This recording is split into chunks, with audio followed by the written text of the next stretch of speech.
ॐ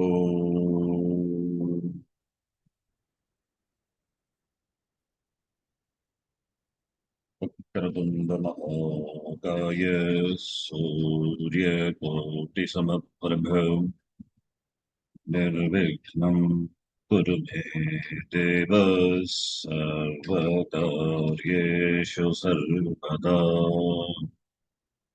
सरस्वती नमस्तुभ्यं वरदे कामरूपिणि विद्यारम्भं करिष्यामि सिद्धिर्भवतु मे सदा।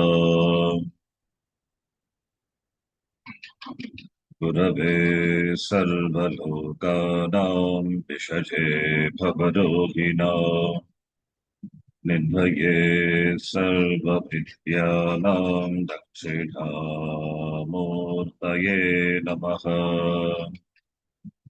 ईश्वरो गुरुरात्मेति मूर्तिभेदविभागिने व्योमवद्व्याप्तदेहाय दक्षिणामूर्तये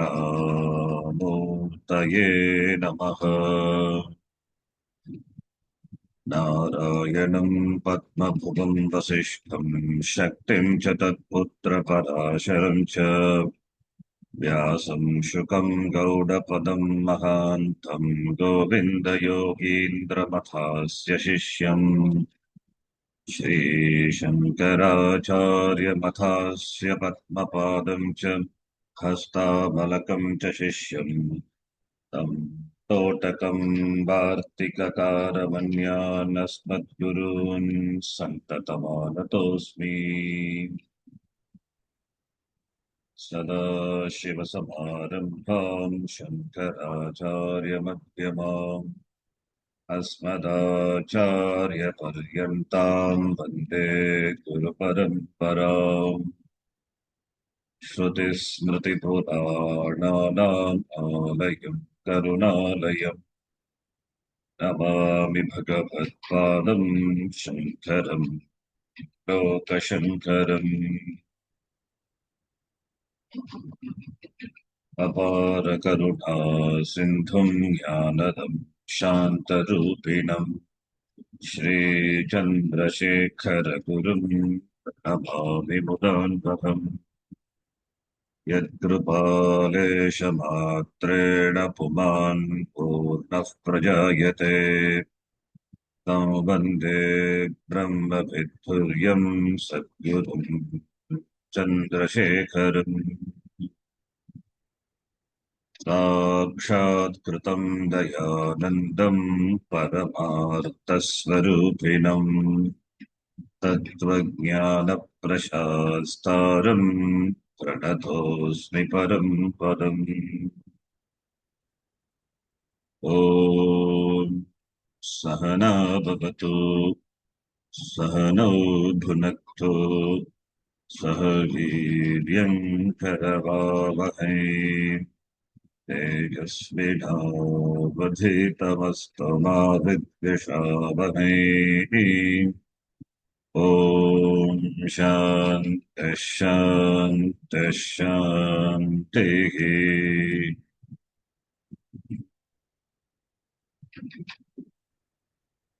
मौनव्याख्या प्रकटितपरब्रह्मतत्त्वं युवानम् मौनं व्याख्या प्रकटितपरब्रह्मतत्त्वयुवानाम् परिशिष्टान्तेव सदृशिगणैरावृतं ब्रह्मनिष्ठैः वसिष्ठास्तेव सदृशि गणे आवृतं ब्रह्मनिष्ठैः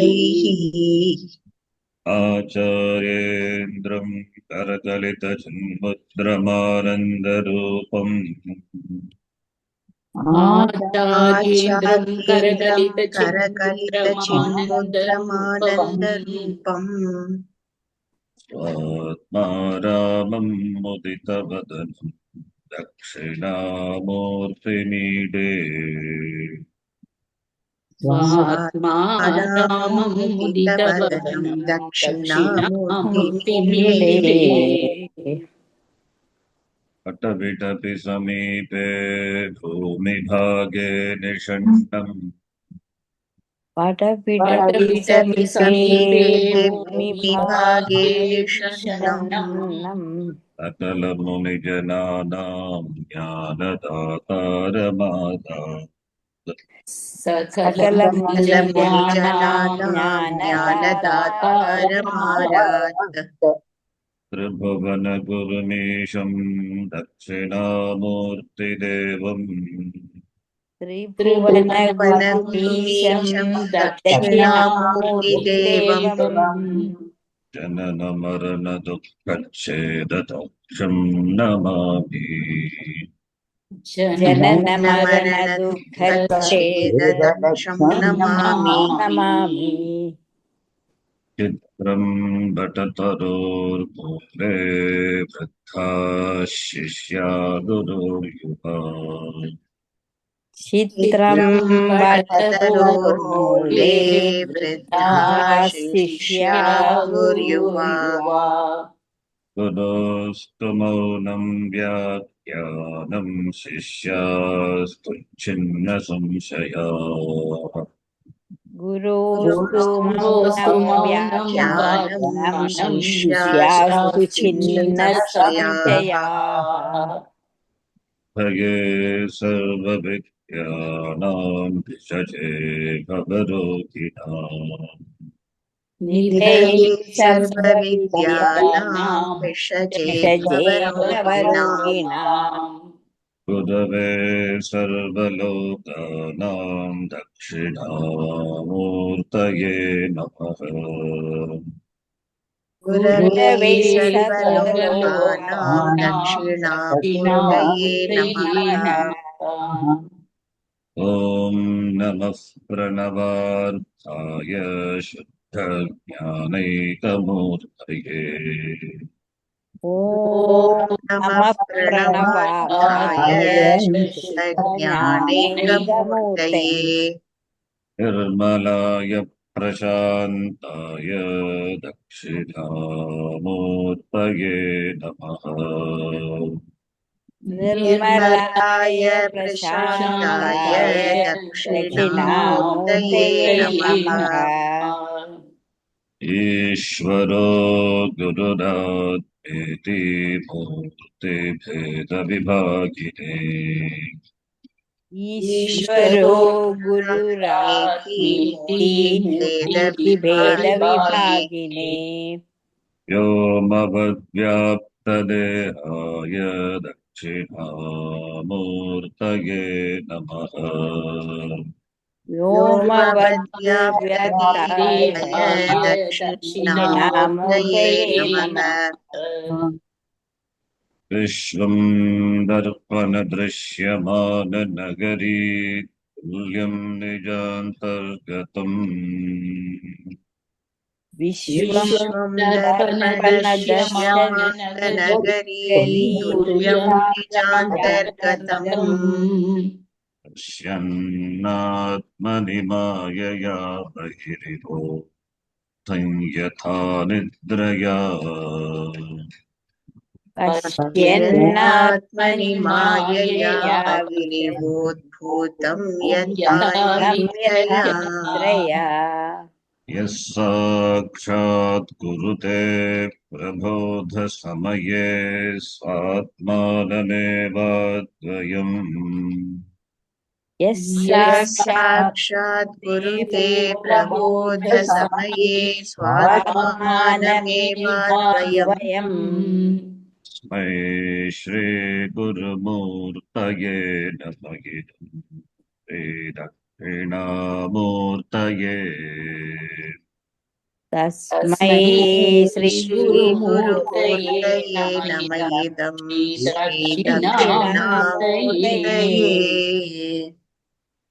ईयस्यान्तरिवाङ्कुरो जगदिदं प्राङ्निर्विकल्पं पुनः बीजस्यान्तरिवाङ्कुरो बीजस्यान्तरिवाङ्कुरो जगदिदं जगदिदं प्राङ्निर्विकल्पं विकल्पं पुनः। पुनः माया कल्पितदेशकालकलनं वैचित्र्यचित्रीकृतम् माया कल्पितदेशकालकलिना कल्पितदेशकालकलिना वैचित्र्यचित्रीकृतम् वैचित्र्यचित्रीकृतम् मायावीरविजृम्भयत्यपि महायोगी वयस्वेच्छया मायावीव विजृम्भयत्यपि मायाविप्रवृत्त्यपि महायोगी वयस्वेच्छया महायोगीवयस्वेच्छया अये श्रीगुरुमूर्तये नमः इदं श्रीदक्षिणामूर्तये तस्मै श्रीगुरुमूर्तये श्रीगुरुमूर्तये नमः नम इदं इदं श्रीदक्षिणामूर्तये श्रीदक्षिणामूर्तये यस्यैव स्फुरणं सदात्मकमसत्कल्पार्थकं भासते यस्यैव यस्यैव स्फुरणं स्फुरणं सदात्मकसत्कल्पार्थकं सदात्मकसत्कल्पार्थकं भासते भासते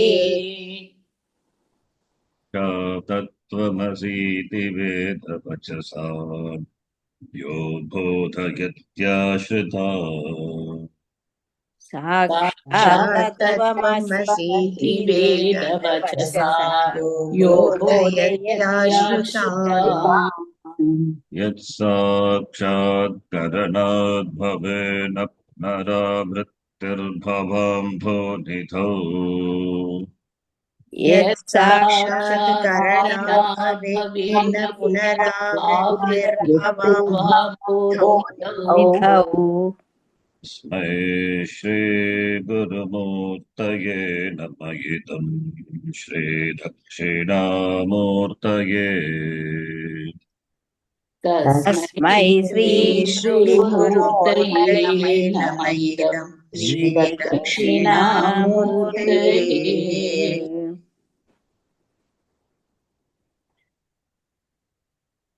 आनाच्छिद्रघटोधरस्थितमहादीपप्रभाभास्वरम्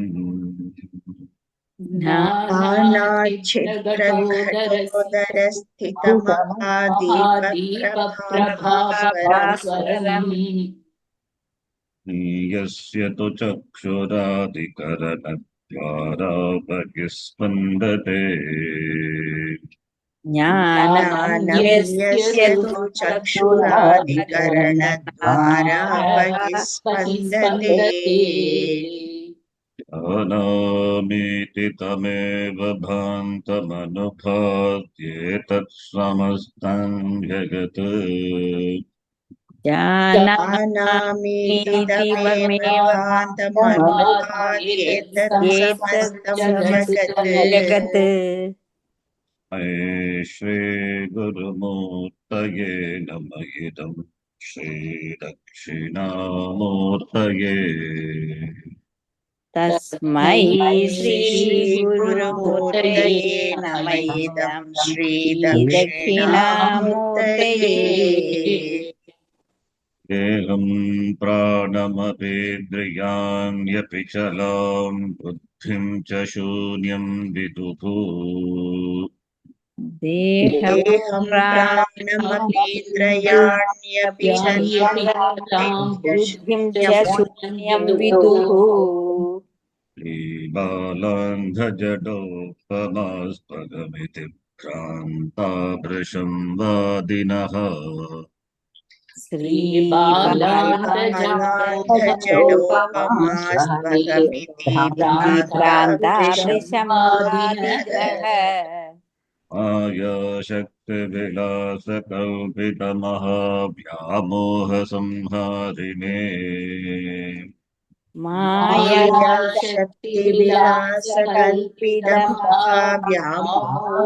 मायाशक्तिविलासकल्पितमहाव्यामोहसंहारिणे तस्मै श्रीगुरुमूर्तये नमः इदं श्रीदक्षिणामूर्तये तस्मै श्रीगुरुमूर्तये नमः नम इदं इदं श्रीदक्षिणामूर्तये श्रीदक्षिणामूर्तये आगुग्रस्तदिवाकरेन्दुसदृशो मया समाच्छादनात् राहुग्रस्तदिवाकरेन्दु राहुग्रस्तदिवाकरेन्दु सदृशो सदृशो माया समाच्छादनात् मायासमाच्छादनात् तात्रकरणोपसंहरणतो यो सुषुप्तः पुमान् तन्मात्रः तन्मात्रकरणोपसंहरणातो करणोपसंहरणात् यो यो सुषुप्तः पुमान् भूत्सुषुप्तपुमान् रागस्वाप्समिति प्रबोधसमये यः प्रत्यभिज्ञायते रागस्वाप्समिति रागस्वाप्समिति प्रबोधसमये यः प्रबोधसमये यः प्रत्यभिज्ञायते प्रत्यभिज्ञायते स्मै श्रीगुरुमूर्तये नमः श्रीदक्षिणामूर्तये तस्मै श्रीगुरुमूर्तये श्रीगुरुमूर्तये नमः नमः इदं इदं श्रीदक्षिणामूर्तये श्रीदक्षिणामूर्तये बाल्यादिष्वपि जाग्रदादिषु तथा सर्वास्ववस्थास्वपि बाल्यादिष्वपि बाल्यादिष्वपि जाग्रदादिषु जाग्रदादिषु तथा तथा सर्वास्ववस्थास्वपि सर्वस्वस्वास्वपि वृत्तास्वनुवर्तमानमगमित्यन्तः स्फुरन्तं सदा व्यावृत्तास्वनुवर्तमानमः व्यावृत्तास्वनुवर्तमानमहमित्यन्तः इत्यन्तः सदा सदा आत्मानं प्रकटीकरोति भजतां यो मुद्रया भद्रया स्वात्मानं आत्मानं प्रकटीकरोति भजतां यो भजतां मुद्रया मुद्रया भद्रया भद्रया तस्मै श्रीगुरुमूर्तये नमः श्रीदक्षिणामूर्तये तस्मै श्रीगुरुमूर्तये श्रीगुरुमूर्तये नमः नमः इदं इदं श्रीदक्षिणामूर्तये श्रीदक्षिणामूर्तये विश्वं पश्यति कार्यकारणतया स्वस्वामि सम्बन्धतः विश्वं विश्वं पश्यति पश्यति कार्यकारणतया कार्यकारणतया स्वस्वामि स्वस्यामि सम्बद्धः सम्बद्धः शिष्याचार्यतया तथैव पितृपुत्रात्मना भेदतः शिष्याचार्यतया शिष्याचार्यतया तथैव तथैव पितृपुत्रात्मना पितृपुत्राद्यात्मना भेदतः भेदतः स्वप्ने जागृति वा ययेष पुरुषो माया परिभ्रामितः स्वप्ने स्वप्ने जाग्रति जाग्रति वा वा य एष एष पुरुषो पुरुषो माया माया परिभ्रामितः परिभ्रामितः मये श्रीगुरुमूर्तये नमः श्रीदक्षिणामूर्तये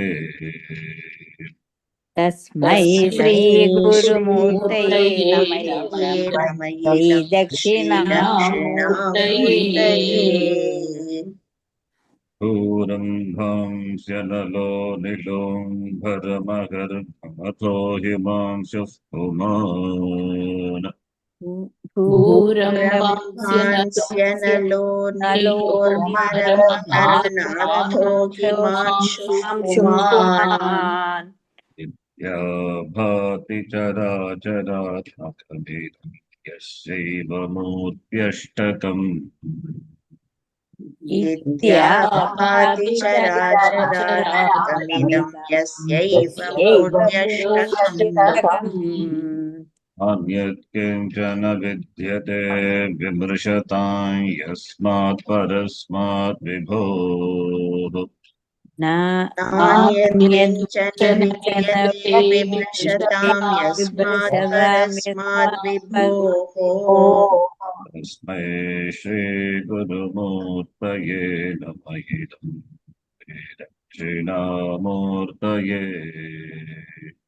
तस्मै श्रीगुरुमूर्तये श्रीगुरुमूर्तये नम नमः इदं श्रीदक्षिणामूर्तये श्रीदक्षिणामूर्तये सर्वात्मत्वमिति स्फुटीकृतमिदं यस्मादमुष्मिंस्तवे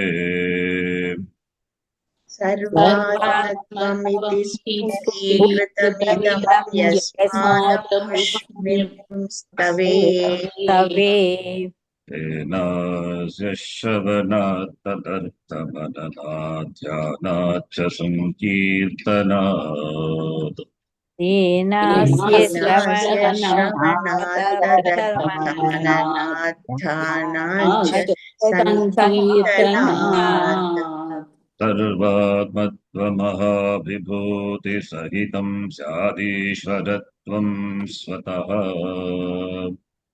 सर्वात्मत्वमहाविभूतिसहितं विभूतिसहितं स्यादीश्वरत्वं स्वतः सिद्ध्येतत्पुनरष्टधा परिणैश्वर्यमव्याहतम् सिद्ध्येतत् पुनरष्टधा परिणतं चैश्वर्यमव्याहतम् ऐश्वर्यम्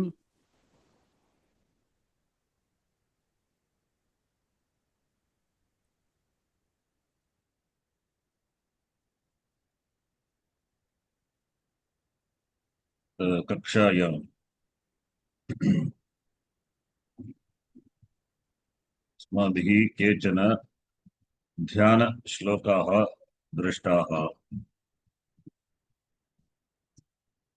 ये श्लोकाः सामान्येन मूलदक्षिणामूर्तिस्तोत्रैः सह पठ्यन्ते। एतत् स्मर्तव्यम् अस्माभिः यत् एते ध्यानश्लोकाः भगवत्पादैः न विरचिताः। एते श्लोकाः अन्येभ्यः ग्रन्थेभ्यः स्वीकृताः सन्ति। प्रथमध्यानश्लोकः वर्तते मौनव्याख्या। अहं दक्षिणामूर्तिम् ईडे मुदितवदनं स्वात्मारामम् आचार्येन्द्रम् करकलितचिन्मुद्रमानन्दमूर्तिम् मौनव्याख्यया व्याख्या प्रकटित परब्रह्मतत्त्वं विमानम् वसिष्ठान्ते वसदशिखनैः आवृतं ब्रह्मनिष्ठैः आवृतं तं दक्षिणामूर्तिम् अहं नमामि, नमस्कारं करोमि, पूजयामि।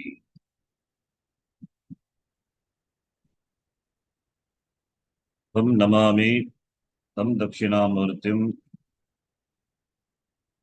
वटविटपि समीपे भूमिभागे निषन्नं सकलमुनिजनानां ज्ञानदातारमारात् त्रिभुवनगुरुमीशं दक्षिणामूर्तिदेवं जननमरणदुःखच्छेददक्षं तं दक्षिणामूर्तिम् अहं नमामि।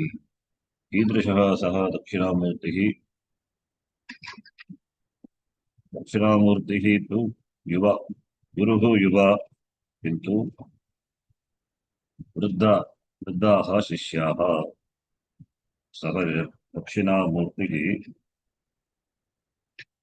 वटतरोः मूले उपविष्टः अस्ति। तस्य व्याख्यानं मौनं, तेन शिष्याणां संशयाः निवृत्ताः, छिन्नाः भवन्ति। हृदये सर्वविद्यानां निधिः दक्षिणामूर्तिः। सः भवरोगस्य वैद्यः,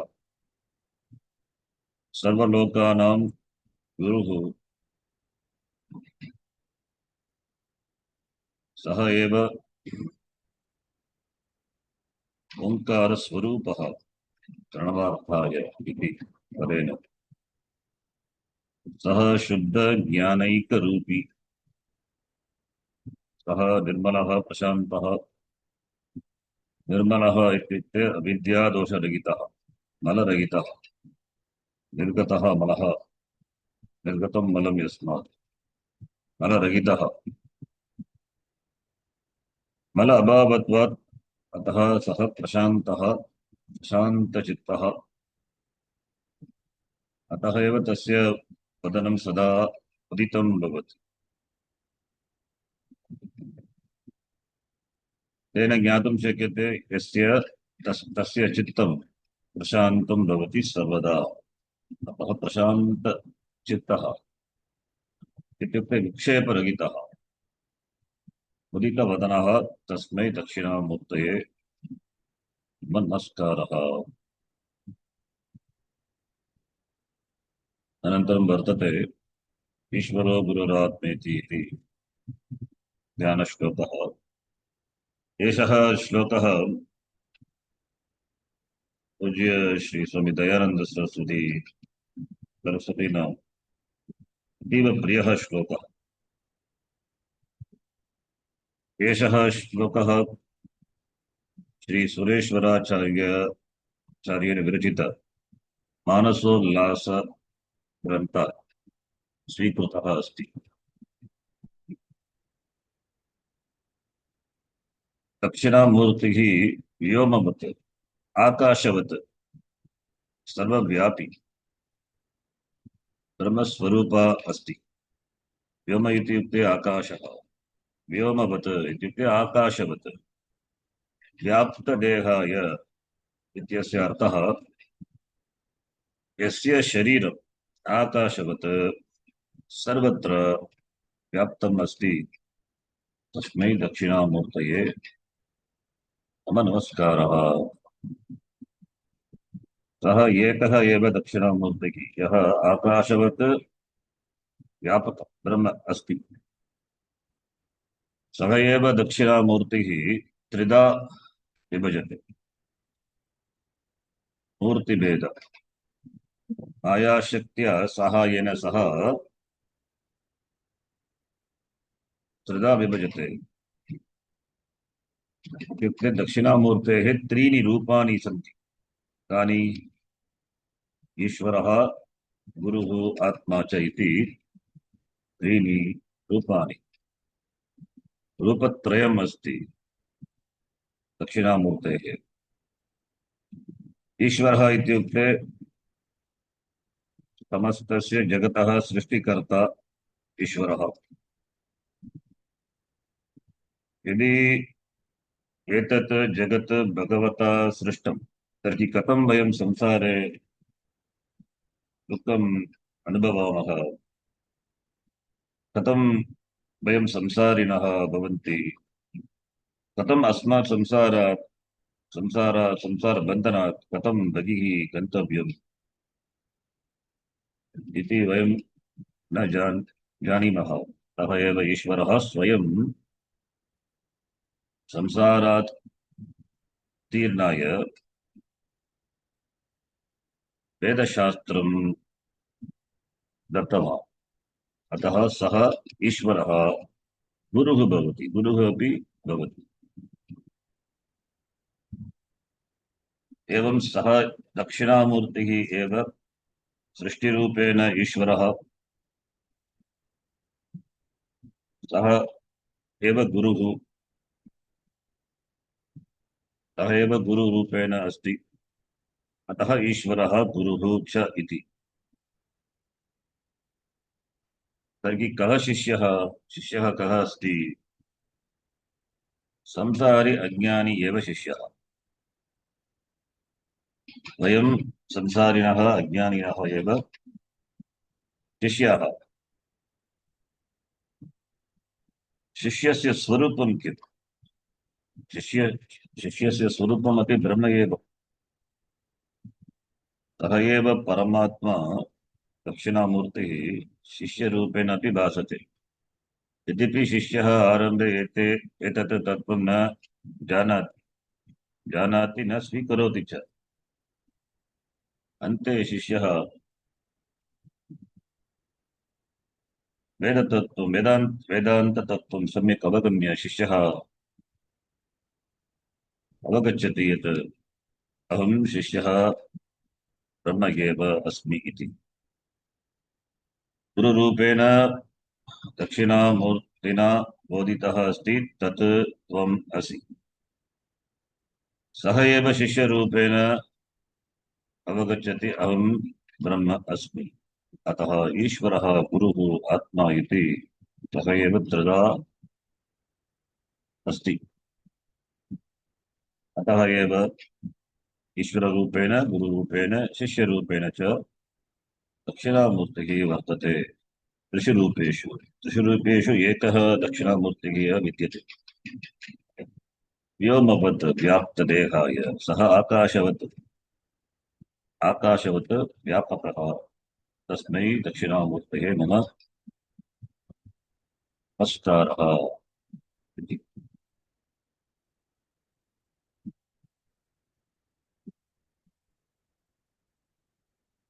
मूलदक्षिणामूर्तिस्तोत्रम् विश्वं दर्पणदृश्यमाननगरी तुल्यम् इति आरभ्यते। प्रथमश्लोकः।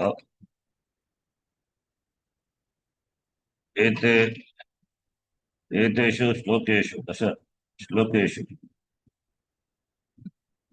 शङ्करभगवत्पादः समस्त वेदान्तशास्त्रम् उपदिशत्। भगवद्गीतायां यत् भगवता उपदिष्टम्, उपनिषत्सु यत् उपदिष्टम्, तस्य सारः एव अत्रापि दत्तः अस्ति भगवत्पादैः। अतः उपनिषद् ज्ञानं विना अस्य स्तोत्रस्य अवगमनं कठिनं भवति। उपनिषदि यत् उक्तं तदेव अत्रापि उक्तम्। अतः उपनिषद् ज्ञानं विना अस्य स्तोत्रस्य अवगमनं किञ्चित् क्लिष्टं भवति। अस्माभिः 3 उपनिषदः पठिताः। गीतापि इदानीं प्रचलति। अतः एतेषां श्लोकानाम् अवगमनं सुलभेन भवति इति चिन्तयामि। अवगन्तुम् अपि प्रयत्नं कुर्मः। एषः प्रथमश्लोकः विश्वं दर्पणदृश्यमाननगरी तुल्यम्। अद्य अस्य श्लोकस्य अध्ययनं कुर्मः। अस्मिन् श्लोके अन्तिमपङ्क्तौ तस्मै नमः, तस्मै गुरुमूर्तये दक्षिणामूर्तये नमः, तस्मै श्री गुरुमूर्तये, तस्मै श्री दक्षिणामूर्तये गुरुमूर्तये इदं नमः, इदं नमस्कारः तस्मै भवतु। तस्मै विश्वं दर्पणदृश्यमाननगरी तुल्यं बीजान्तर्गतम् आत्मनि मायया बहिः उद्भूतमिव यथा निद्रया पश्यन् यः प्रबोधसमये अद्वयं स्वात्मानम् एव साक्षात् कुरुते तस्मै गुरुमूर्तये दक्षिणामूर्तये इदं नमः, नमस्कारः इति अस्य श्लोकस्य अन्वयः। एषः श्लोकः समस्तवेदान्तसारभूतः वर्तते। दक्षिणामूर्तिः आदिगुरुः बोधयति यत् अहं ब्रह्म अस्मि, त्वमपि ब्रह्म असि। अहं ब्रह्म अस्मि, त्वमपि ब्रह्म असि, तत् त्वम् असि। सः कदापि न वदति यत् त्वं ब्रह्म न असि इति। त्वमपि ब्रह्म असि इति एव उपदेशः। सः जानाति यत् अहं ब्रह्मणः पृथक् न अस्मि। तथा च श्रोता शिष्यः अपि ब्रह्मणः पृथक् नास्ति इति। वक्ता गुरुः दक्षिणामूर्तिः ब्रह्मणः न पृथक्, शिष्यः च ब्रह्मणः न पृथक्। भक्ता एतत् तत्त्वं जानाति, शिष्यस्तु न जानाति। अतः एव उपदेशः दत्तः भगवता। चत्वारः शिष्याः दृश्यन्ते, शिष्यः एतत् तत्त्वं न जानाति, अतः गुरुः, यः गुरुः तत्त्वं जानाति सः उपदिशति एतत् ब्रह्मतत्त्वम्। गुरुः अस्ति, शिष्याः सन्ति, अतः व्यावहारिकदृष्ट्या तत्र द्वैतं दृश्यते। व्यावहारिकदृष्ट्या द्वैतं दृश्यते। त्वं ब्रह्म अस्मि, त्वमपि ब्रह्म असि इत्युक्ते सर्वं ब्रह्म एव इत्यर्थः। यत् अस्ति तत् ब्रह्म एव, किन्तु द्वैतं दृश्यते, तत्तु व्यावहारिकदृष्ट्या द्वैतं दृश्यते। परन्तु पारमार्थतः केवलं ज्ञानमिति एकं वस्तु एव अस्ति। अतः तादृशाय शिक्षाय दक्षिणामूर्तिः स्वयं दक्षिणामूर्तिः वर्तते, तस्मै मम नमस्कारः। तस्मै गुरोः रूपं दक्षिणामूर्तिः इति अत्र स्थापितम् अस्ति, तस्मै मम नमस्कारः। सः दक्षिणामूर्तिः प्रकटीकरोति यत् सत्यं वस्तु एकम्, एकम् एव सत्यं वस्तु। सः वस्तु अत्र, सः दक्षिणामूर्तिः वस्तुरूपेण अत्र उपस्थापितः अस्ति। अतः गुरुमूर्तेः वर्णनम् एव ब्रह्मणः वर्णनम्। ब्रह्मतत्त्वस्य अभिव्यक्तः गुरुः ब्रह्म एव। अभिव्यक्तं ब्रह्म गुरुमूर्तिः अस्ति।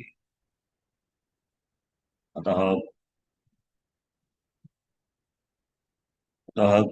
गुरुस्वरूपस्य प्रकाशनेन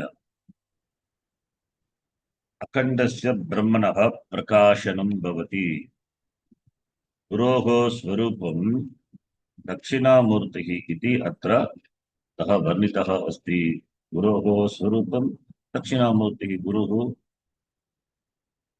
ब्रह्म, सः ब्रह्मस्य गुरुस्वरूपं प्रकाशनेन खण्डब्रह्मणः प्रकाशनं भवति।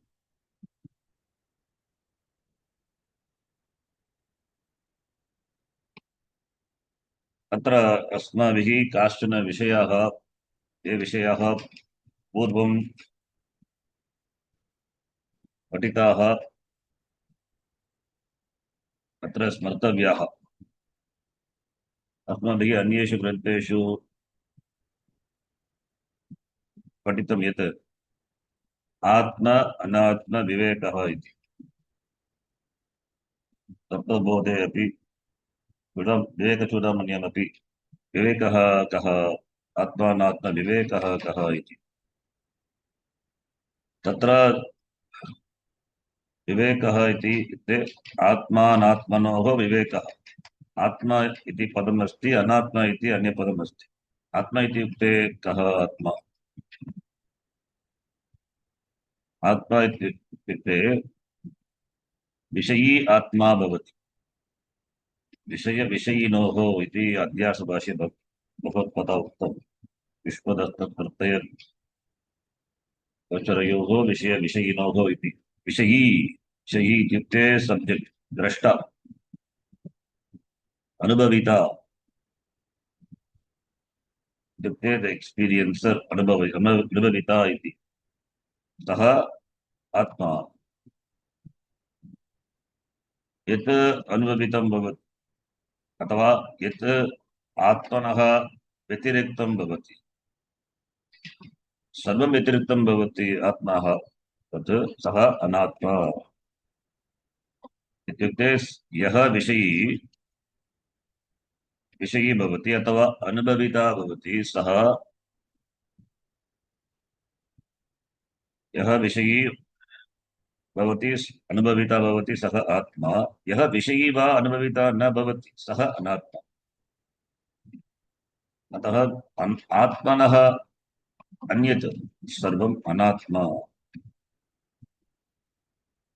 यत्किमपि अनुभूतं भवति, यत्किमपि दृश्यं भवति, यः कश्चन विषयः अस्ति सः सर्वः अनात्मा इति उच्यते, अनात्मा। अतः आत्मा अनात्मा, आत्मा सब्जेक्ट अनात्मा, अनात्मा इत्युक्ते आत्मनः व्यतिरिक्तं सर्वम् अनात्मा इति। आत्मानात्म इति एतद् विहाय जगति किम् अस्ति? किमपि नास्ति। सर्वम् अहम् इति वा अथवा मत्तः अन्यत् इत्युक्ते अनात्मा इति वा भेदः अस्ति। यत् इदानीं दृश्यते अथवा भविष्यति दृश्यं भवितुं शक्नोति सः अनात्मा। यत् दृश्यते सः अनात्मा। यत् दृश्यते अनुभूयते सः अनात्मा। इदानीं यत् दृश्यते सः अनात्मा। भविष्यति इत्युक्ते स्वर्गः अस्ति, तत्तु इदानीं न दृश्यते, किन्तु पुण्यं सम्पाद्य, पुण्यं कृत्वा, पर्याप्तं पुण्यं सम्पाद्य स्वर्गलोकं गच्छामः वयम्। इदानीं स्वर्गः न दृश्यते, किन्तु मरणानन्तरं पुण्यैः सम्पादितपुण्यैः स्वर्गलोकं गच्छामः।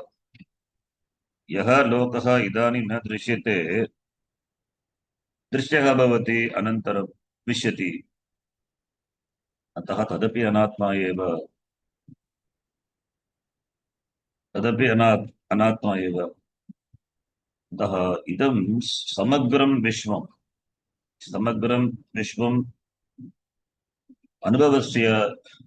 अनुभवविषयः अस्ति। अतः एतत् अनात्मा। यः विषयी भवति सः आत्मा, यः विषयः भवति सः अनात्मा। इत्युक्ते शरीरम्, इदानीं शरीरं विषयी वा विषयः वा? अहं घटं पश्यामि, पटं पश्यामि, घटं पश्यामि, आम्रं पश्यामि, एतत् सर्वम् अनात्मा। शरीरस्य विषये किं वक्तव्यं? शरीरमपि यथा मया घटः दृश्यते, पटः दृश्यते, तद्वत् शरीरमपि दृश्यते, अनुभूयते मया, तदपि अनुभवस्य विषयः एव।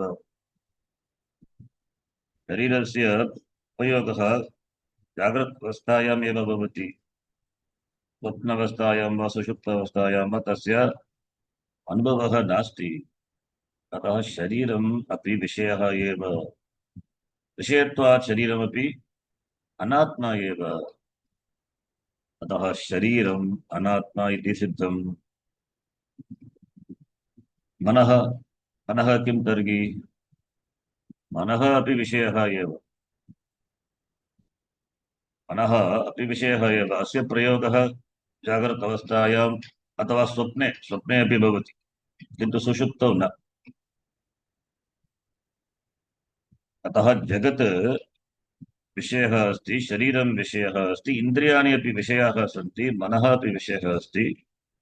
मनसि ये प्रत्ययाः भवन्ति, उत्पद्यन्ते, ते अपि विषयाः एव सन्ति। सुषुप्तिकाले यद्यपि अस्माभिः किञ्चित् न अनुभूयते, तत्र वयं शून्यतां वयम् अनुभवामः, तथापि शून्यता अपि अनुभवस्य विषयः एव। अतः सर्वम् अनात्मा। सर्वम् अनात्मा एव। सः एव इदम् इति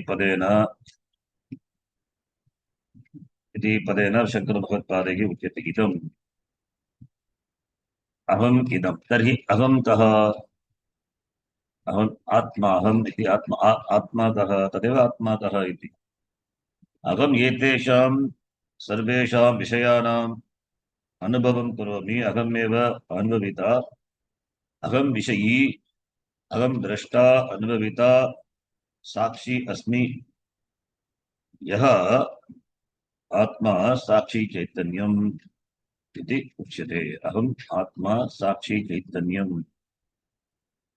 एवम् अहम् तथा इदम् इति पदद्वयोः युष्मत् अस्मत्प्रत्ययोः मध्ये भेदं कुर्मः। यद्यपि अस्माभिः बाह्यवस्तूनि यानि वस्तूनि सन्ति तानि सर्वाणि शरीरात् दूरे स्थापयितुं शक्यते अस्माभिः, तथापि शरीरं मनश्च ते अपि विषयाः एव, भौतिकाः एव, भौतिकरूपेण, किन्तु पृथक् कर्तुं न शक्नुमः। तथापि अस्माभिः एतत् अवबोधनमस्ति, अहं भिन्नः, शरीरात् भिन्नः इति। भिन्नः अस्मि, अहं शरीरात् भिन्नः अस्मि।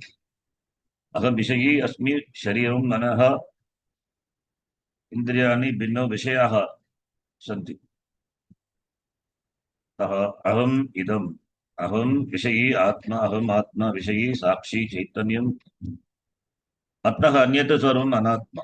शरीरम् अनात्मा, मनः अनात्मा, इन्द्रियाणि अनात्मा, इन्द्रियविषयाः अनात्मा। एतत् जगत्, समस्तं जगत् अनात्मा इति विवेकं विवेकं कृत्वा, विवेकः करणीयः। अत्र प्रश्नः उदेति, अनात्मनः लक्षणानि कानि? अनात्मा इति उच्यते। आत्मा अनात्मा, आत्मनः लक्षणानि कानि, अनात्मनः च कानि? अनात्मनः पञ्चलक्षणानि सन्ति। अनात्मनः दृश्यत्वम् अस्ति। अनात्मनः दृश्यत्वं, भौतिकत्वम् अस्ति, सगुणत्वम् अस्ति, सविकारत्वम् अस्ति, आगमापायित्वं च अस्ति। अनात्मा दृश्यः विषयः, द्रष्टुं शक्यते विषयत्वात्, अतः दृश्यत्वम् अस्ति। प्रत्येकम् अनात्मा जडपदार्थः, अतः एषा भौतिक, पञ्चभूतेभ्यः कृता भौतिका, अतः भौतिकत्वम् अस्ति। शरीरमपि जडपदार्थेन एव निर्मितं, अतः मनः अपि जडपदार्थेन, इन्द्रियाणि अपि, अतः भौतिकत्वम् अस्ति। भौतिकशरीरं, शरीरस्य दृश्यत्वम् अस्ति। भौतिकत्वात् जडत्वात् दृश्यत्वम् अस्ति, अतः अनात्मनः दृश्यत्वम् अस्ति। विषयः, अतः दृश्यत्वं, भौतिकत्वम् अपि अस्ति। अनात्मनः स्वगुणत्वमपि अस्ति।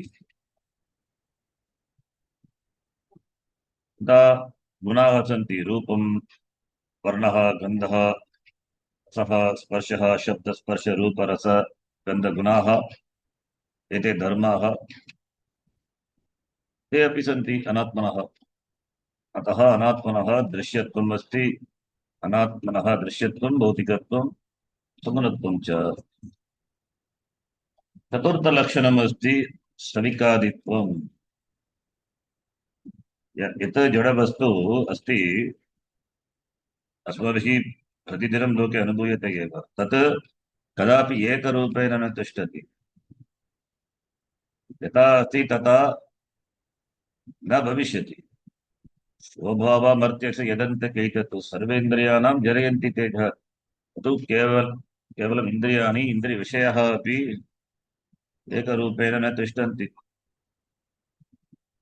जडवस्तु सर्वदा परिवर्तयति एकरूपेण न तिष्ठति, अतः तस्मिन् परिवर्तनं भवति द्रष्टुं शक्यते। निरन्तरं विकाराः जायन्ते जडवस्तुनि, अतः विकारित्वम् इति लक्षणम् अस्माभिः सम्यक् द्रष्टुम् अवगन्तुं शक्यते अनात्मनः। अन्तिमलक्षणमस्ति पञ्चमलक्षणम् आगमापायित्वम्। आगमापायि मात्रा स्पर्शास्तु कौन्तेय शीतोष्णसुखदुःखदाः पायिनो अनित्याः। आगमापायिनः अनित्याः इति भगवता उक्तम्। जगत् यत् दृश्यते तत् आगच्छति अपगच्छति। जगति यः विषयः वर्तते, दृश्यते, अनुभूयते, इदानीं यद् दृश्यते श्वः न दृश्यते, अदृश्यं भवति। दृश्यते अदृश्यते अदृश्यं च। दृष्टिकाले अस्य जगतः आगमः भवति, प्रलयकाले अपायः भवति, इत्युक्ते अदृश्यतां प्राप्नोति। लोके अपि अस्माभिः अनुभवितुं शक्यते। यत् अस्ति इदानीं, यत् अस्ति जायते, तत् गच्छति, म्रियते, श्वः न अस्ति। अतः आगमापायित्वं तदपि अनात्मनः लक्षणम् इति एतानि पञ्च लक्षणानि सन्ति अनात्मनः। आत्मा तु अनात्मनः सर्वथा भिन्नः अस्ति। यानि लक्षणानि उक्तानि अनात्मनः तानि तेभ्यः आत्मा भिन्नः।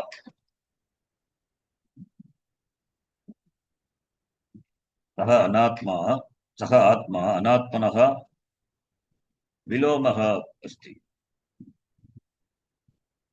अतः अपि वक्तुं शक्यते, यथा आत्मनः पञ्चलक्षणानि तथा अनात्मनः अपि पञ्चलक्षणानि सन्ति। तानि लक्षणानि विपरीतानि भवन्ति। अनात्मनः यानि लक्षणानि वर्तन्ते तानि तद्वत् आत्मनः अपि लक्षणानि वर्तन्ते, तानि विपरीतानि। यथा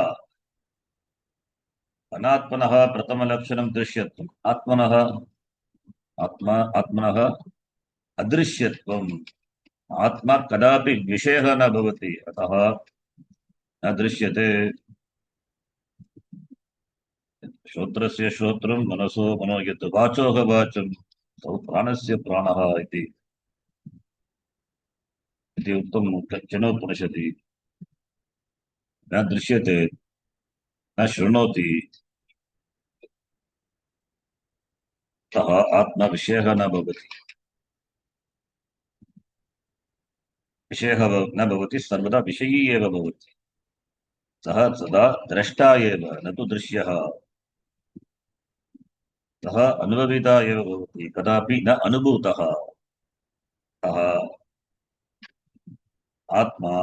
आत्मनः अदृश्यत्वम् अस्ति। इत्युक्ते आत्मनः अनुभवः कथं भवति, कथं करणीयः इति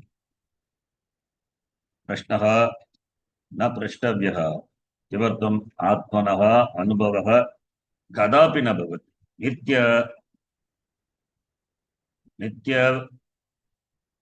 नित्य आत्मनः अनुभवः कदापि न भवति। प्रत्येकम् अनुभवे आत्मा अस्ति, विशेष अनुभवः नास्ति आत्मनः। अविषयत्वात्, विषयी आत्मनः विषयी, तस्य अनुभवः नास्ति। यः कोऽपि वदति मया आत्मानम् मया आत्मा अनुभूयते इति वदति, तत् निराकर्तव्यम्।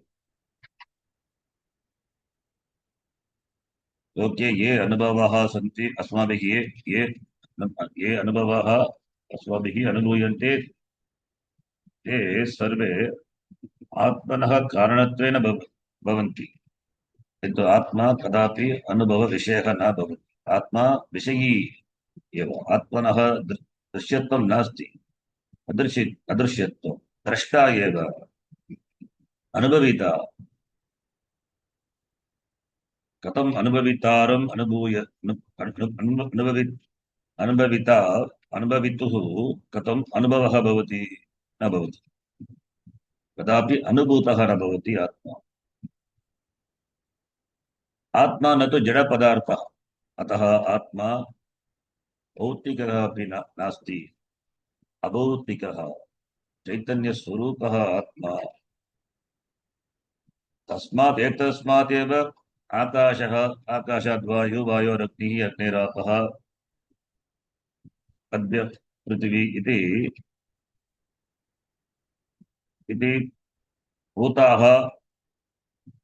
भूताः उद्भवन्ति।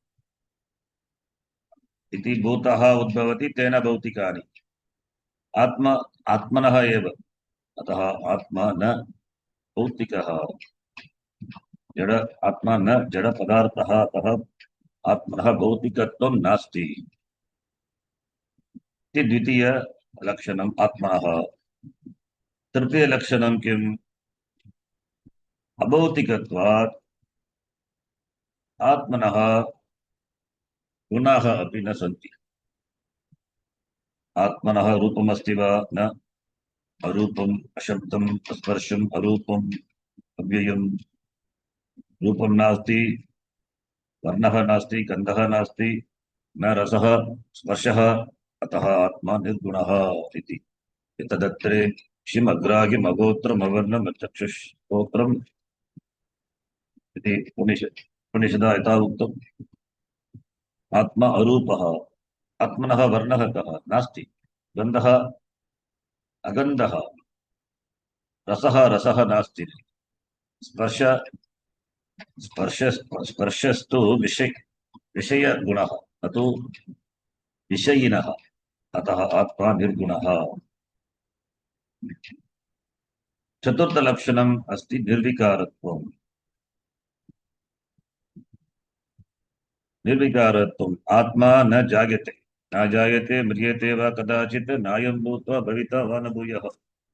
न जायते न म्रियते इत्युक्ते मध्ये ये भावाः सन्ति ते अपि न सन्ति। अस्ति, जायते, वर्धते, विपरिणमते, क्षीयते, विनश्यति इति मध्ये ये विकाराः सन्ति ते अपि न सन्ति आत्मनः। अतः आत्मा निर्विकारः। कोऽपि विकारः न भवति आत्मनि। आत्मा न तु वृद्धः भवति अथवा युवा भवति। आत्मा पुरातनः इति पुरातनः, शाश्वतः एव। न जायते न म्रियते, अतः आत्मा वृद्ध आत्मा, युवा आत्मा इति आत्मनः वयः नास्ति। आत्मा निर्विकारः। निर्विकारत्वम् इति चतुर्थलक्षणम्। अन्तिमलक्षणम् अस्ति अनागमापायिनं पायितत्वम्। आत्मा न आगच्छति न अपगच्छति। कदापि आगम अपाययोः अभिनः न आत्मा। सर्वेषाम् आगमापाय प्रक्रियाणां साक्षी आत्मा। अतः आत्मा अनागमापायी न तु आगमापायी इति आत्मनः पञ्च विपरीतलक्षणानि अनात्मदृष्ट्या वर्तन्ते। एतावत् आत्मानात्मनोः विवेकः भवति। अतः अत्र प्रश्नः उदेति, आत्मानात्मनोः मध्ये कः सम्बन्धः? तौ कथं परस्परं सम्बन्धौ स्तः? अयमेव आत्मानात्मसम्बन्धः इति अस्मिन् श्लोके प्रथमश्लोके चर्चितः भगवता। आचार्येण अत्र प्रतिपादितम् अस्ति यत् एषः सम्बन्धः आत्मानात्मनोः सम्बन्धः सत्यमिथ्या सम्बन्धः इति। आत्मानात्मनोः सम्बन्धः सत्यमिथ्या सम्बन्धः। सत्यमिथ्या सम्बन्धः इत्युक्ते अधिष्ठान अध्यास सम्बन्धः, सत्य असत्ययोः सम्बन्धः। अस्य अर्थः कः?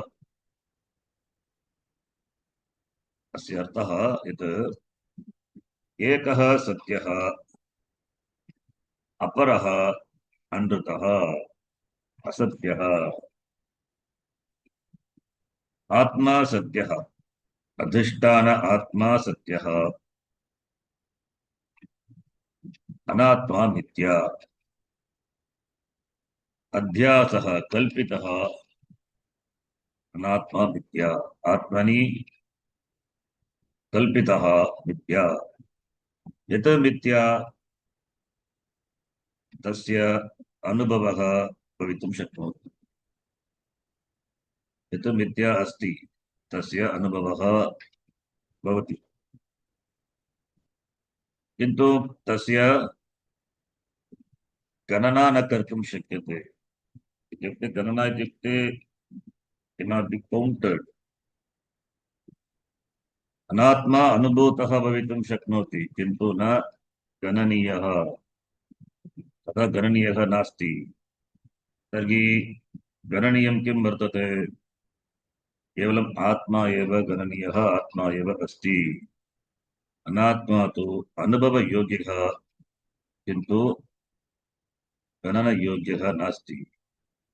तर्हि गणनार्थं किम् इति पृच्छेत्।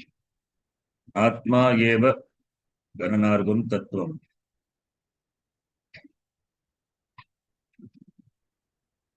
अतः कति पदार्थाः सन्ति? एकम् एव गण्यं, तत् वस्तु आत्मा एव अस्ति। अपरं सर्वं मिथ्या अगण्यम्। अतः एकम् एव आत्मा, तत् सः आत्मा सत्य आत्मा सत्यम्। अस्मिन् विश्वे कति वस्तूनि सन्ति? बहूनि वस्तूनि सन्ति। यद्यपि बहूनि वस्तूनि सन्ति अस्मिन् लोके, तथापि तत्र एकम् एव गणनीयं वस्तु, तद्वस्तु ब्रह्म। अपरं च सर्वम् अगणनीयम्। एकम् एव अद्वैतं वस्तु अवशिष्यते। तदन्यत् सर्वं मिथ्या एव। यत् मिथ्या वस्तु अनुभूयते तस्य गणनं न कर्तव्यम्। अतः आत्मानात्मनोः सम्बन्धः सत्यमिथ्या सम्बन्धः इति अत्र भगवता उक्तम्। सत्यमिथ्या इति अवधानं सम्यक् अवबोधयितुम् एव अत्र आचार्यः उदाहरणद्वयं ददाति अस्मिन् श्लोके। दृष्टान्तद्वयम् आचार्यः ददाति। दृष्टान्तैः एषः गूढः विषयः बुद्धौ सम्यक् अवगन्तुं शक्यते। अतः एव दृष्टान्तद्वयं ददाति आचार्यः। यदा विषयाः कठिनाः भवन्ति तदा वेदान्तशास्त्रं कानिचन उदाहरणानि ददाति, येन विषयः स्पष्टः भवति। अतः अत्र दृष्टान्तद्वयम् आचार्यः ददाति। ते दृष्टान्तद्वयं के इति पृच्छेत्। प्रथमः दृष्टान्तः अस्ति दर्पणदृश्यमाननगरी। दर्पणदृश्यमाननगरी।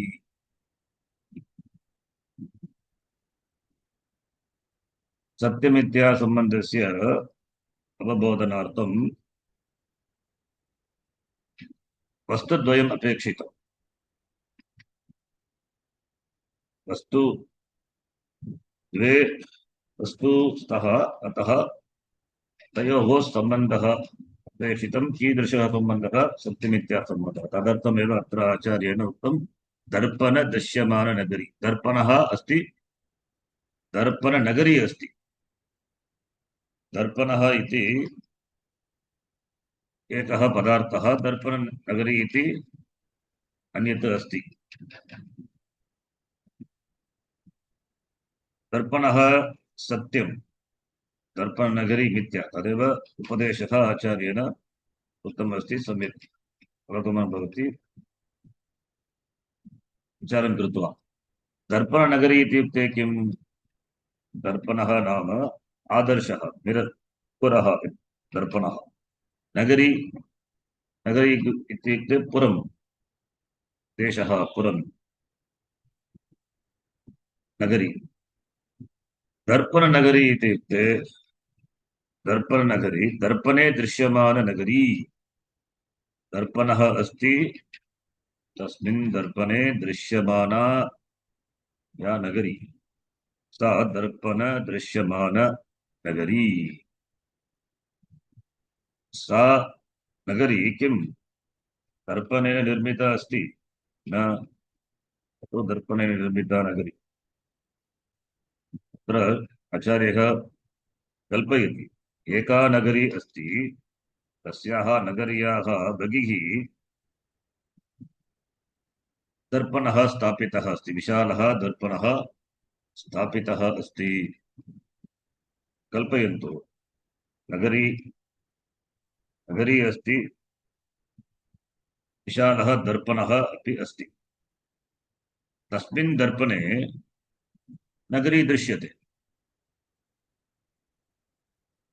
तस्मिन् दर्पणे नगर्याः प्रतिबिम्बं दृश्यते पुरतः विद्यमाना नगरी तत्र नगर्यां वीथयः सन्ति बहूनि वाहनानि चलन्ति जनाः सन्ति जनाः कार्यं कुर्वन्ति तत्सर्वं दर्पणे दृश्यन्ते दर्पणः एकः तस्मिन् दर्पणे सर्वं दृश्यन्ते अत्र प्रश्नः उदेति कः सम्बन्धः दर्पणनगर्योः मध्ये कः सम्बन्धः इति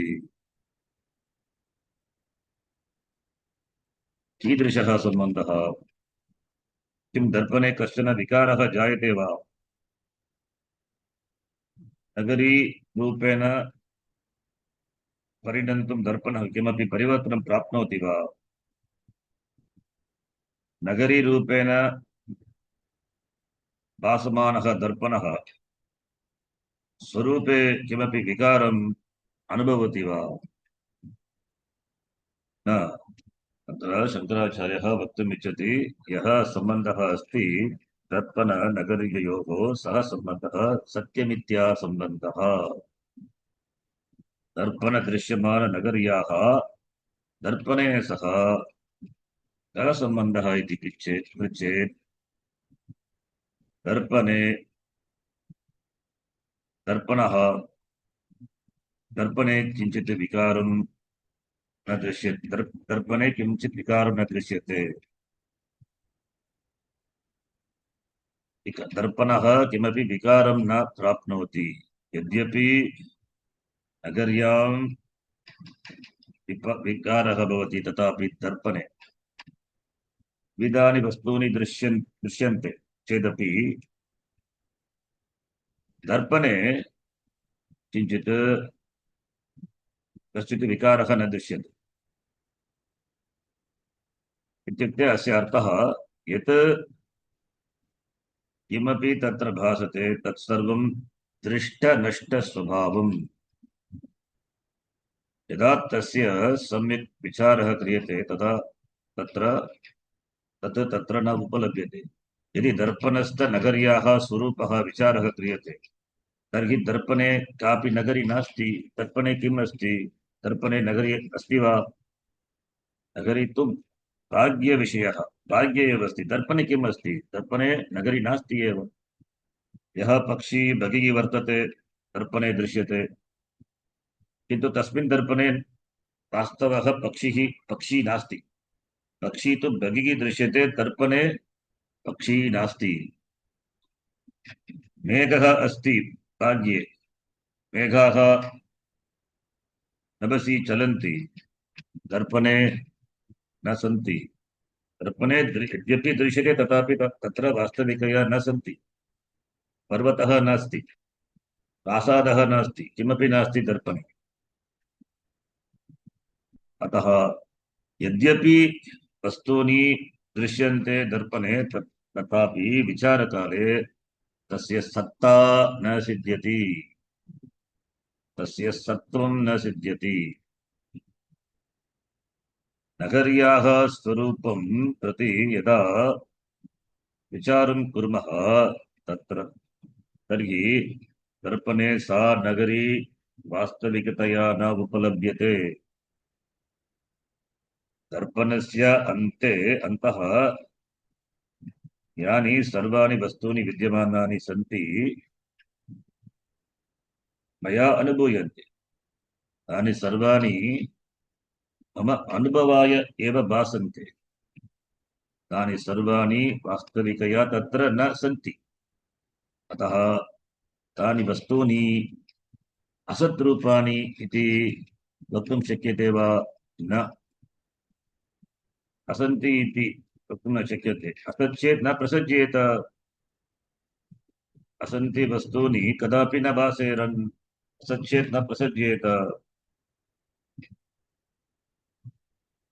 अतः यद्यपि दर्पणे वस्तूनि दृश्यन्ते तथापि तस्य तेषां सत्यत्वं नास्ति। सत्यत्वम् इत्युक्ते सा नगरी, दर्पणे विद्यमाना नगरी दर्पणात् भिन्नः न, दर्पणात् भिन्नः न। अत्र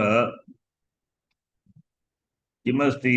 दर्पणः इति एकपदार्थः, एकवस्तु अस्ति। दर्पणः एकम्, अन्यत् किम् अस्ति? अन्यत् किमपि नास्ति, एकम् एव। एकम् अधिकम् एकम् इति गणना न भवति। प्रतिबिम्बे वयं नानाविधानि वस्तूनि यथा पक्षिणः, मनुष्याः इत्यादि सर्वान् पश्यामः, किन्तु ते सर्वे एकः दर्पणः बहूनि वस्तूनि इति न भवन्ति। तत्र दर्पणः एव अस्ति, दर्पणस्य एव गणनं करणीयम्। दर्पणनगरी तु, दर्पणे दृश्यमाना नगरी विषयाः च न तु गणनयोग्याः, नाट् कौण्टबल्, मिथ्या इत्यर्थः। यद्यपि पशु पक्षी मनुष्यादयः दृश्यन्ते दर्पणे तथापि वास्तविकेन ते न सन्ति। ते सर्वे दर्पणस्थाः, ते भासन्ते, किन्तु तत्र किमस्ति? दर्पणः एव अस्ति। यद्यपि विविधानि अनेकानि भिन्नानि वस्तूनि दृश्यन्ते तथापि दर्पणः एव अत्र अस्ति। दृश्यमाननगरी तु दर्पणस्था एव, इत्युक्ते नगरी नास्ति, दर्पणः एव अस्ति। दर्पणे बहूनि वस्तूनि दृश्यन्ते तथापि दर्पणस्य किमपि न भवति। दर्पणे नानाविधानि वस्तूनि भासन्ते तथापि दर्पणस्य किमपि विकृतिः चेञ्ज् न जायते। दर्पणः एव अस्ति। यद्यपि नगरी दृश्यते तथापि कापि विकृतिः न जायते दर्पणे। कल्पयन्तु, जलम् अस्ति, नगर्यां जलम् अस्ति, तेन दर्पणः क्लीनः भवति वा? न भवति। जलम् अस्ति नगर्यां, तस्य प्रतिबिम्बं दर्पणे दृश्यते। प्रतिबिम्बे जलं दृश्यते तथापि दर्पणः न क्लिद्यते। प्रतिबिम्ब अग्निः अस्ति, तेन दर्पणः दग्धः न भवति।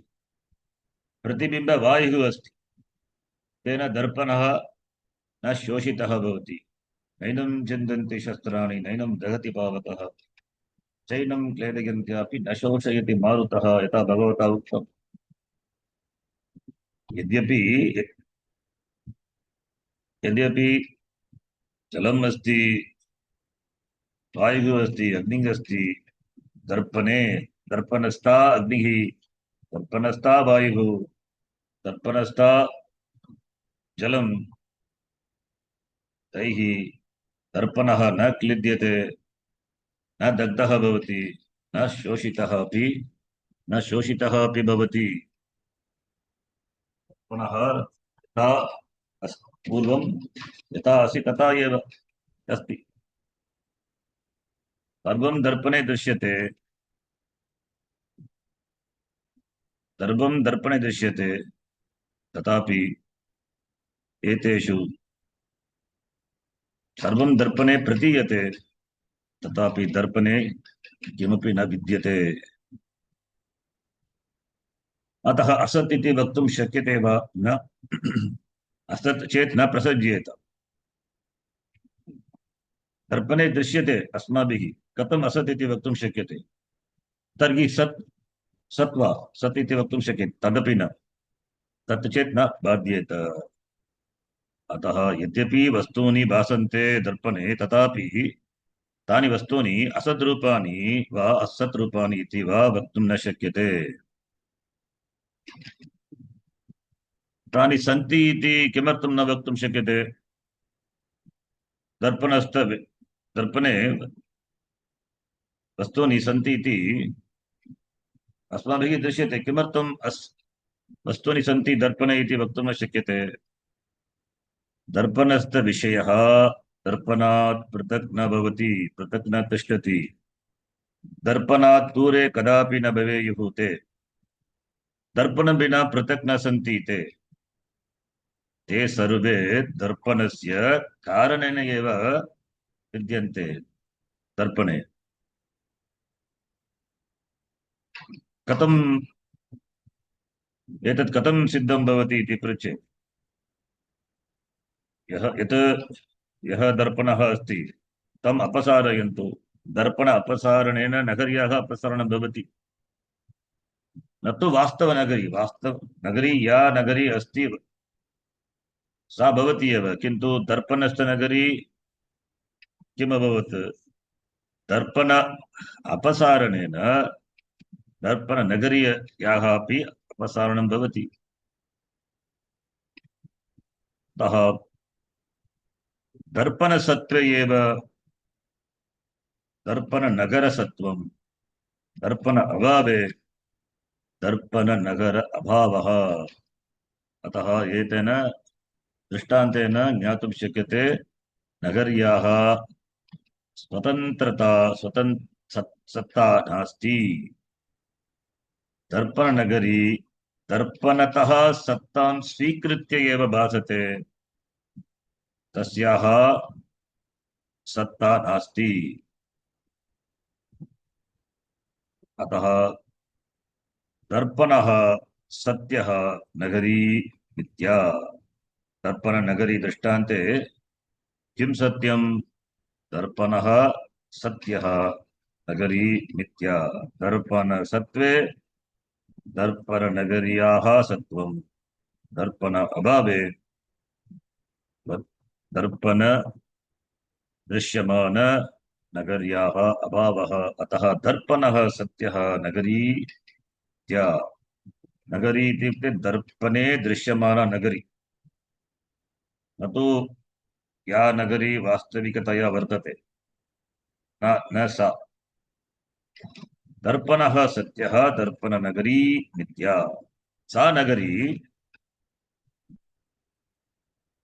सा दर्पण दृश्यमाना नगरी दर्पणात् पृथक् न विद्यते, दर्पणात् अन्यत् न भवति, दर्पणात् बहिः नास्ति।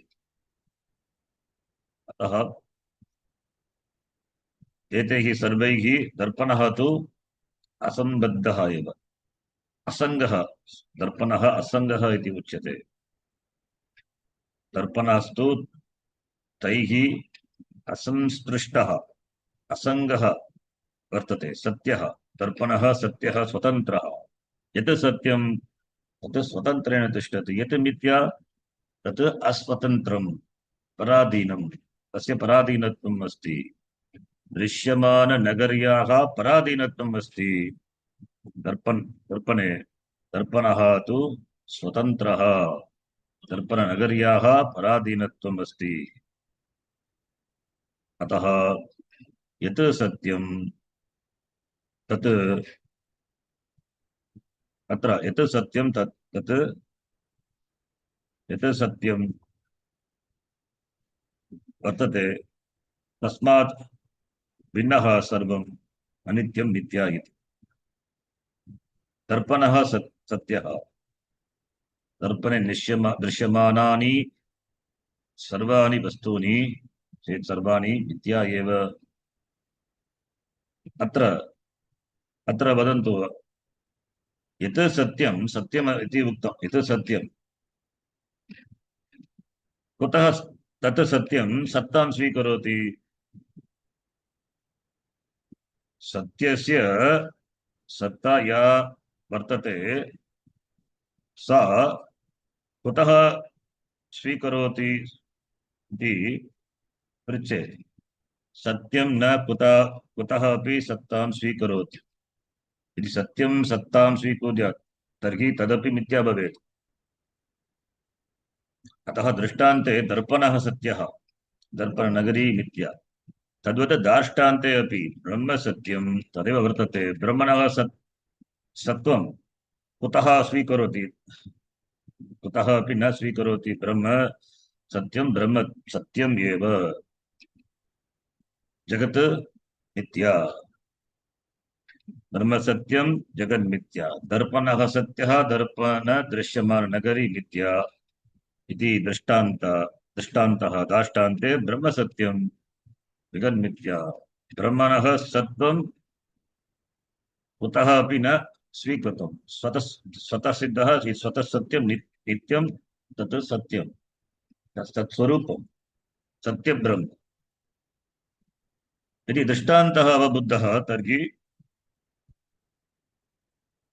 अग्रिमः विषयः सुलभेन ज्ञातुं शक्यते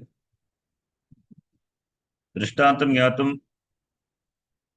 काश्चित् बुद्धिः अपेक्षिता अत्र शङ्कराचार्यः कथयति आत्मा दर्पणवत् अनात्मा च नगर्याः सदृशः इति आत्मा दर्पणवत् सत्यः अनात्मा नगर्याः सदृशः मिथ्या इति अनात्मनि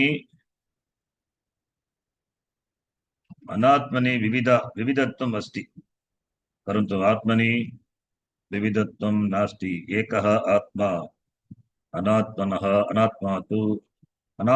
तु भिन्नाः भिन्नरूपेण वर्तन्ते अतः द्वैतं मिथ्या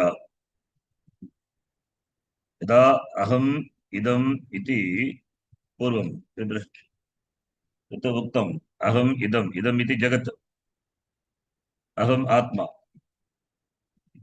इदं तु न तु वास्तविकतया वर्तते दृश्यमाननगरीवत् अतः द्वैतं मिथ्या सत्यम् आत्मा दर्पणवत् सत्यम् आत्मा सत्यः अतः अद्वैतम् यथा अद्वैतः दर्पणः सत्यः द्वैतरूपा नगरी मिथ्या